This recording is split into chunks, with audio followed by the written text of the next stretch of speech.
देखिए दोस्तों, संभल में जो घटना घटी वहां पर शाही जामा मस्जिद के अंदर में जो कुछ भी इल्जामात लगाने की कोशिश किए गए और याचिका को जब वहां पर दायर किया गया और याचिका को दायर करते हुए फौरी तौर पर यहां पर कोर्ट एक्सेप्ट कर ली, सुनवाई कर ली और ये आदेश भी दे दिया कि वहां पर जो है वो आप जा करके सर्वे कर सकते हैं। और वही सर्वे करने के दौरान जो हिंसा वहां पर देखने को मिली दोस्तों, और वहां पर ऐसा हिंसा देखने को मिली जो जो लोग याद करते हैं, और अगर आप उस चीज़ के बारे में सोचेंगे तो आप सहम जाएंगे, क्योंकि वहाँ पर जो है वो 5 शख्स की मौत भी हो चुकी है।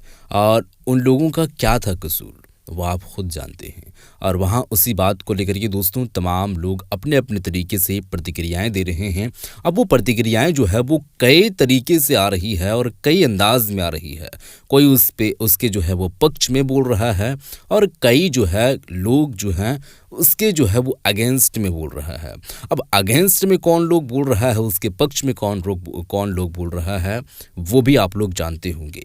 इस बीच में आपको जो है वो वीडियो दिखाने वाला हूं और राय भी आप लोगों को हम सुनाने वाले हैं। आप लोगों के सामने हम लेकर के आए हैं कि कैराना की जो सांसद है इकरा हसन, इस बात को लेकर के क्या कुछ जवाब दिए हैं, सरकार को लपेटे में लेते हुए क्या कुछ ये बातें कहे हैं, मैं आप लोगों को दोस्तों इन्हीं की ज़ुबानी सुनाने वाले हैं। जब आप जो है ये बात को सुनेंगे तो आप अपने आप से क्या कुछ कहेंगे और लोगों से क्या कुछ कहेंगे वो आप ज़रूर बताइएगा नीचे कमेंट सेक्शन में दोस्तों।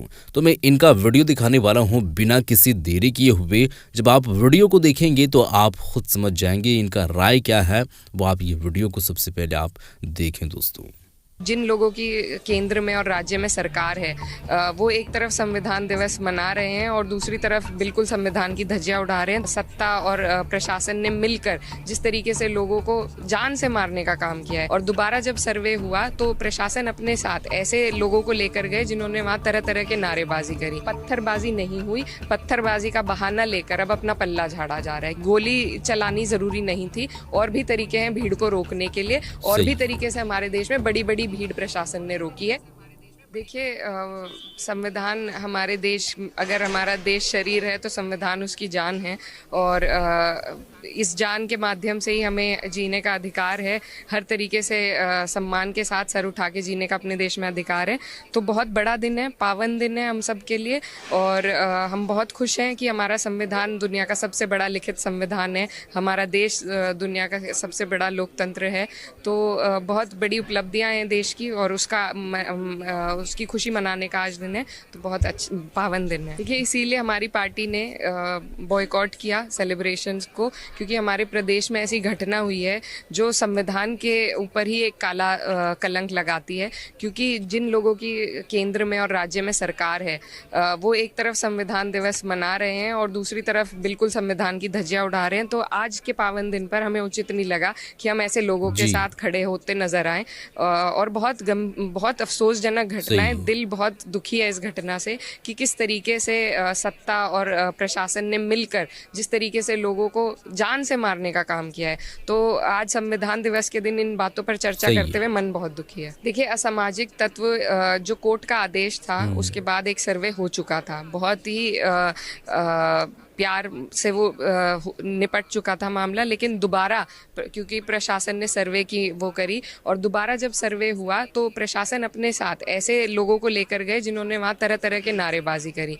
प्रशासन को खुद समझना चाहिए था कि इतना गंभीर विषय, जहाँ 2 धर्मों के धार्मिक स्थल की बात है, ऐसे विषय में कौन उनके साथ जा रहे हैं और क्यों जा रहे हैं। उनको बिल्कुल एकांत में जाना चाहिए था, पूरी कड़ी सुरक्षा के साथ सचेत होकर जाना चाहिए था, लेकिन वो जानबूझकर अपने साथ ऐसे लोगों को ले गए जो चिढ़ाते हुए गए, नारेबाजी करते हुए गए, और दूसरी तरफ वालों ने विरोध किया। पत्थरबाजी नहीं हुई, पत्थरबाजी का बहाना लेकर अब अपना पल्ला झाड़ा जा रहा है। क्योंकि ये बहुत आसान तरीका है प्रशासन के पास कि पत्थर मार रहे थे इसलिए गोली चला दी। गोली चलानी जरूरी नहीं थी, और भी तरीके हैं भीड़ को रोकने के लिए, और भी तरीके से हमारे देश में बड़ी बड़ी भीड़ प्रशासन ने रोकी है। तो ये तो सिर्फ पल्ला झाड़ने की बात बातें ये सोची बिल्कुल सही समझी बात। साजिश है, षड्यंत्र है। पहले बहराइच में आगजनी करने की कोशिश करी थी भाजपा द्वारा, अब वो नहीं चला तो वहाँ उनका पर्दाफाश हुआ, अब यहाँ पर कोशिश की है। ये अपना लगातार माहौल बनाने के प्रयास में है, क्योंकि चुनाव इनको दिख रहा है कि ये हारेंगे, बिल्कुल हारेंगे, इसीलिए चाह रहे हैं कि आगजनी कैसे न कैसे हमारे प्रदेश में हो जाए, और जिसमें प्रशासन उनका पूरा साथ दे रही है। सही बात है, ये बिल्कुल सही बात है और इस बात में दम है और आप उस चीज़ के बारे में जान रहे हैं। देखिए दोस्तों, केंद्र के अंदर में किसकी सरकार है और उसी राज्य के अंदर में, जिस राज्य के अंदर में ये जो है वो पूरी तरीके से अगर देखा जाए तो हर एक चीज़ को देखते हुए और हर एक बात पर मद्देनज़र रखते हुए और ये पीसफुल तरीके से लोग काम निपटाने की कोशिश कर रहे थे, लेकिन इसी बीच में कुछ जो है वो अराजक तत्व मिल करके और यहाँ पर माहौल बिगाड़ने की कोशिश की। चलिए, यहाँ पर माहौल बिगाड़ने की कोशिश हुई, हिंदू मुसलमान के बीच में जो कुछ भी होना था वो हुआ, लेकिन यहाँ पर मैं आपको बताना चाहूँगा कि इन सब सारी चीज़ों को लेकर के जो पत्थरबाजी अगरचे हुई ना हुई वो एक अलग मुद्दा है, लेकिन पुलिस को जो है वो फौरी तौर पर गोली जो है वो नहीं चलाना चाहिए था।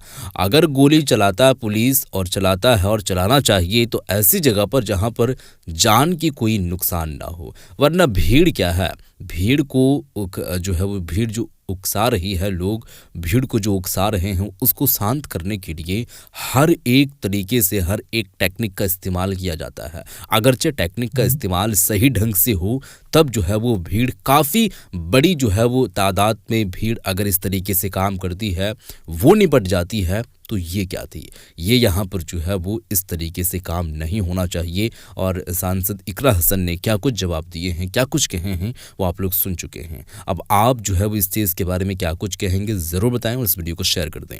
मिलते हैं एक और नई वीडियो के साथ, तब तक के लिए खुदा हाफिज़।